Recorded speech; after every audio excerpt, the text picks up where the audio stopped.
In the roaring 1960s and early 1970s, Mopar was a name that commanded instant respect. It wasn't just a brand. It was a statement of power, engineering audacity, and unfiltered American performance. Cars like the Dodge Charger R/T, Plymouth Road Runner, and Dodge Challenger were born out of an era where horsepower was the ultimate form of freedom, and Mopar engineers seemed to live by one rule: build it faster, louder, and meaner than anyone else. For years, they succeeded spectacularly. The Hemi engine, the six-pack setups, and the aerodynamic masterpieces, like the Superbird, all proved Mopar wasn't afraid to take risks. It built a fiercely loyal fan base of drag racers, street warriors, and muscle car purists who believed that Chrysler Performance Division embodied everything thrilling about American car culture. But as the decade turned and the oil crisis of the 1970s hit, the high-octane dream that Mopar had built began to crumble. Government emissions laws, rising fuel prices, and insurance crackdowns strangled the industry. The powerful, big-block engines that had made Mopar a legend were now liabilities in a market demanding fuel efficiency and cleaner emissions. Chrysler, already financially unstable, had to adapt quickly, and in doing so, it lost sight of what made its performance cars special in the first place. By the mid-1970s, Mopar's golden age had dimmed to a faint glow. The mighty Hemi was gone, and even the once powerful 440 was a shadow of its former self. What remained were smaller, heavily restricted engines and a corporate environment scrambling to save money wherever possible.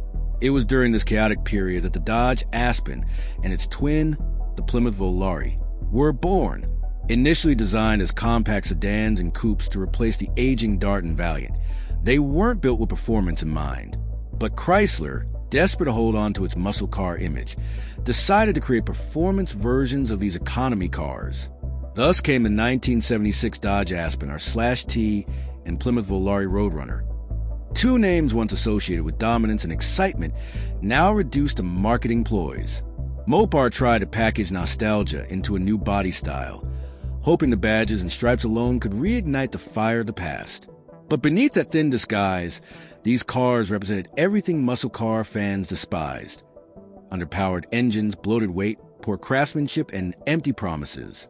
At first glance, the Dodge Aspen R/T looked like it might carry the spirit of its predecessors. It wore aggressive stripes down its sides, fake scoops to suggest menace, and the iconic R/T emblem that once struck fear into competitors. The styling was deliberately loud, almost to the point of parody, as if Chrysler was overcompensating for what it knew it lacked beneath the hood. The car's advertising leaned heavily on nostalgia, reminding buyers of the R/T's glorious past, while quietly ignoring the present reality. The base Aspen R/T came with a 318 cubic inch V8 engine producing just around 145 horsepower, a pitiful figure compared to monsters of a decade earlier. Even the optional 360 cubic inch engine barely managed 170 horsepower thanks to strict emissions regulations and inefficient carburation.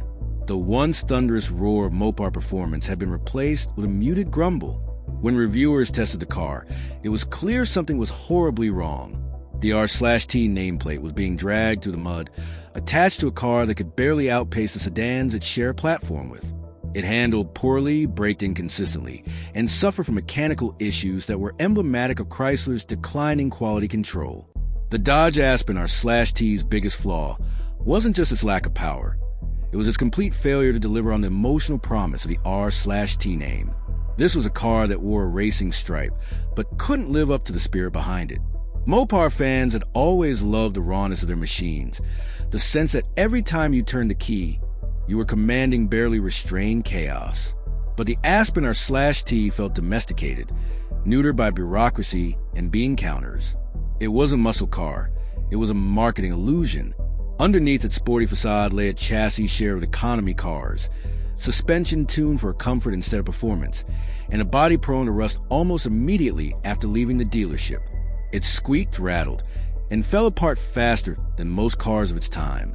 For enthusiasts who had grown up on the legend of the Charger Daytona or the Super Bee, this was nothing short of betrayal. The Mopar brand that once symbolized rebellion and brute strength had produced something timid and uninspired. As word spread, public opinion turned vicious. Automotive magazines were merciless in their criticism, calling the Aspen R/T a performance car in name only. They highlighted its sluggish acceleration, poor build quality, and meaningless aesthetics. For many, this car marked the point when Mopar lost its credibility. Buyers who were drawn in by nostalgia soon realized they had been sold an illusion. The Aspen R/T couldn't compete with anything remotely resembling a performance vehicle.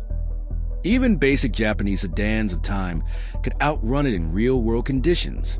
To make matters worse, reliability issues plagued early models. Carburetors malfunctioned, ignition systems failed, and rust devoured the bodywork in record time. Chrysler's reputation took another hit, further alienating its once passionate fan base. The failure of the Dodge Aspen R/T wasn't just a single bad decision. It symbolized the collapse of an entire philosophy. Mopar, once the boldest name in the industry, had been reduced to a company recycling the glories of its past without understanding why they mattered. The Aspen R/T and its twin, the Plymouth Road Runner, became the physical embodiment of that fall from grace. These cars weren't simply underperforming models. They were monuments to corporate panic, products of a company more concerned with appearances than authenticity. What was supposed to be a revival of Mopar's muscle heritage turned into an embarrassment that haunted the brand for years. The car that once bore the R/T badge as a mark of pride now carried it as a scar of misplaced ambition. And for many Mopar enthusiasts, the release of the Aspen R/T wasn't just a disappointment. It was a day the true muscle car spirit finally died. The Dodge Aspen R/T and Plymouth Road Runner became infamous not merely for the lack of performance, but for what they represented. The moment Mopar lost its identity, enthusiasts who once worshipped the R/T badge felt deceived, watching their beloved performance symbol reduced to hollow marketing. These cars weren't hated just because they were slow. They were hated because they mocked the very legacy they claimed to continue. The R/T name once stood for fearsome acceleration, race-ready engineering, and street dominance. But by 1980, it had been reduced to stripes and stickers on an underpowered, unreliable compact. Over time, the Aspen R/T turned into the ultimate cautionary tale of the malaise era, a term describing the dismal state of the American auto industry in the late 1970s. Horsepower had evaporated, design ambition had faded, and cost-cutting had become the rule. The Aspen R/T, with its flashy decals and weak engines, became an emblem of this decline. Even Mopar gatherings in later years rarely included these cars. They were too painful a reminder of how far the brand had fallen. Collectors avoided them, enthusiasts ridiculed them, and most were left to rust away or be forgotten entirely. Yet, out of that failure came an important lesson. The humiliation of the Aspen R/T forced Mopar to confront its mistakes and rediscover what had made it great. The company learned that performance couldn't be faked with graphics and nostalgia. It had to be earned through engineering excellence and genuine power. This realization paved the way for Mopar's eventual comeback with vehicles like the Dodge Viper, the revived Charger, and the modern Challenger, all of which restored authenticity and pride to the brand's name. Today, the Dodge Aspen R/T remains a symbol of betrayal and rebirth. Hated for what it was, yet significant for what it taught.